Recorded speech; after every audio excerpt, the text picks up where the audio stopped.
I just thought I'd do a video on how the mind offers us tickets to suffer. The attractive world for the mind, where it wants to focus, wants to go to the outside world and the world of duality, where there's bright lights and there's action, and the focus can be on different things. What now? What's next? You know, that's sort of what the mind likes, because it likes to contrast and compare things. It likes to commentate. We can't really commentate on being. The mind isn't there when you're just being. The mind's rested down. It's got nothing to report, unless it says, this is boring. Okay, that was fine, but what should we do next? It offers you suggestions. So it's just suggesting, because the mind wants excitement. It wants new things. You'll get repetitive thoughts because you've paid them attention. So it's as if it's an algorithm and it's sending you more of what you like. So if you have thoughts of I haven't got enough money, lack, or I'm not going to find my true nature, and if you've paid attention to those and picked them up and run with them, and it's been able to commentate, it's almost as if it's got in a groove, that mode of being, that conditioned thought. So what seems to happen is the mind offers us tickets to suffer. They're just suggestions, and they cause suffering. Now, they only cause suffering because we pick them up and we colour or filter what's actually happening. We look through this lens. So the weather today is overcast. If I look through the lens of what the mind wants to offer me, it'll say, oh God, it's awful, it's still grey. We're almost spring, but look, it's as if we're in midwinter. It'll tell me there's no end to winter. It'll tell me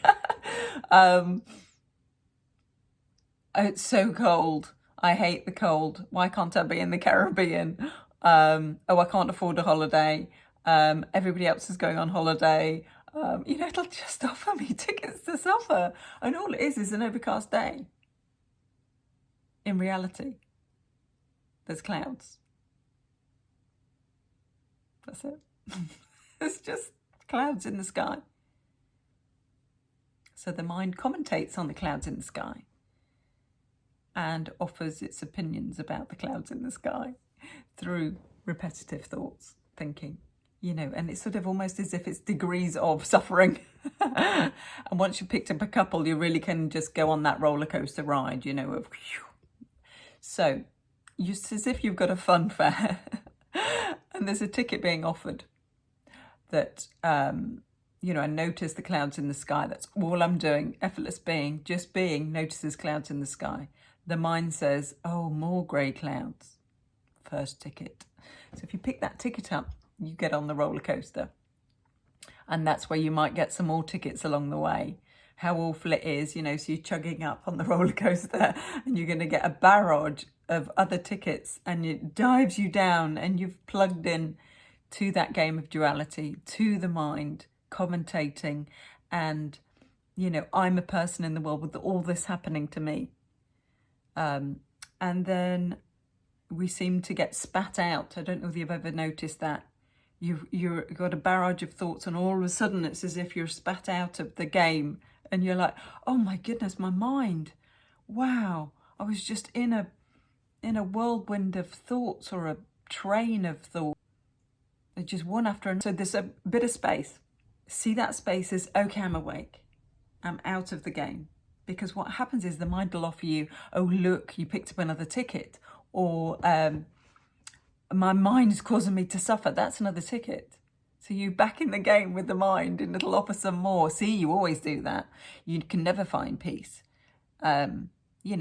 All this spiritual stuff, and you're still picking up tickets. It'll offer you all of that.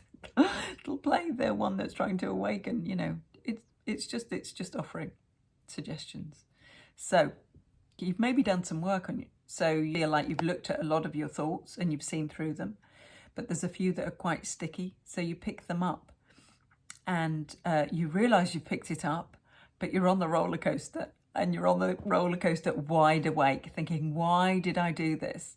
Oh my goodness, what am I doing? Just this. Your mind's offering you tickets and you're picking them up. So but you're awake, you're noticing it. And you're like, I can't believe I'm doing this same old game. And there is a point where you can actually just decide not to play it if you're awake enough. And so you stop the game. The third state tends to be that you are offered a ticket and you just say no. So how do we create space around the way the mind operates? How are we able to not pick up the tickets?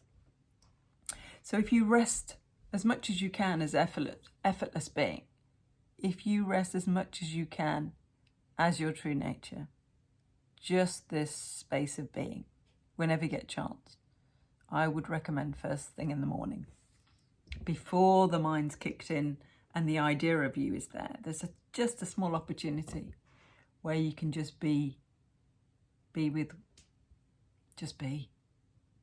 first thing in the morning. Maybe listen to a guided meditation. So it's to marinate in being over and over again for as long as you can. You know, even if you have to wake up at 5 till 7, just marinate in being. So then you see the thoughts being offered up because there's some distance, there's some space.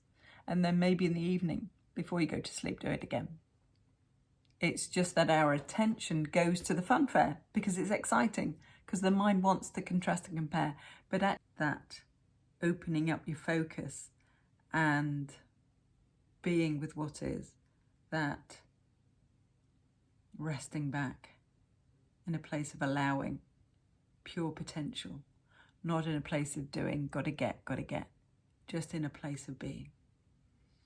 And that allows you to see this game, the game of separation, the tickets to suffer. And this whole way of describing it is thanks to David, I nearly said Beckham.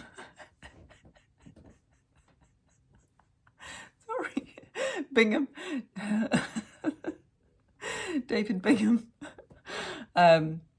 who I talk about in quite a few of my videos. So he talks about this idea of tickets to suffer, and you can go on the ghost train or the roller coaster ride.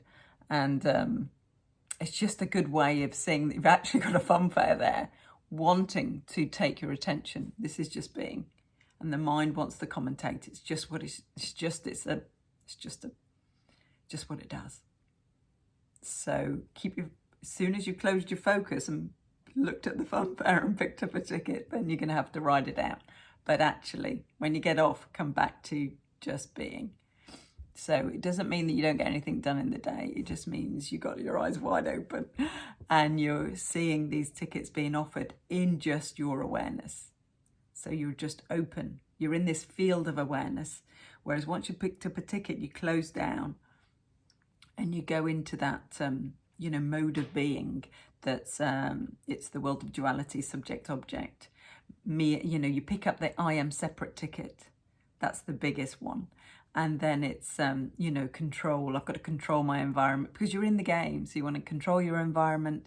You're looking for approval. You want to you want to fix, change and improve everything so you feel better. But actually just come to here, because this is what you're looking for.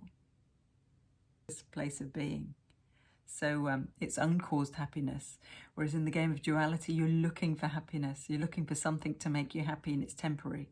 That's the ever-changing, and this is the never-changing. So hope this helps. Thanks for watching.